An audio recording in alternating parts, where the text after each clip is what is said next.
morning mga kamiks! Welcome sa ating YouTube channel for today's video. Ayan, si Abinido ay magluluto ng beef tapa. Ito po yung aking ginawa na binabad ko ng 3 days pero umabot na ito ng 1 week bago niluto. Ayan, niluto ko na ngayon. Madali lang gumawa ng tapa mga kamiks. Suka, paminta at kapis at ayan, bawang. Yun.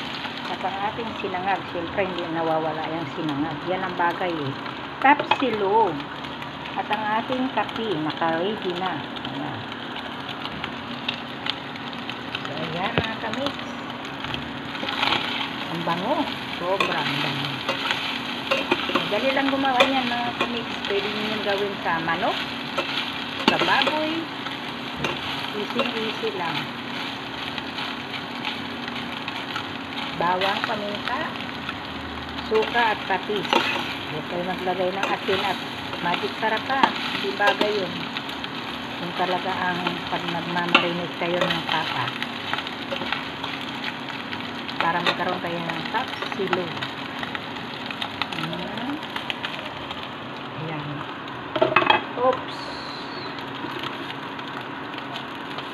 Bakit na yan maluto mga kamiks? Pag niluluto nyo na ito, ganito siya na ang hiwa, pahaba. Pero nasa inyo na yan kung gusto nyo palapad ang inyong hiwa. At isama nyo nga yung pinagmarinitan kasi para yun din ang pampalambot sa baka. At para lumambot ang inyong karne habang lumiliit yung sabaw, lagyan nyo na lang siya ng kunting mantika para hindi siya masunog, magiging prito na. Ayan o, tuyo na. Piniprito ko na. Ayan. Ito na yung aking sinangag.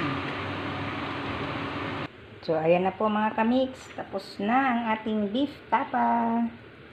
Ayan. Thank you for watching mga kamiks. Like and share, comment. Bye-bye. Mwah, mwah, mwah.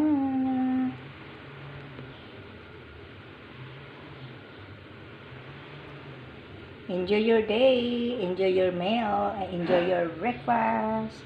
Bye-bye.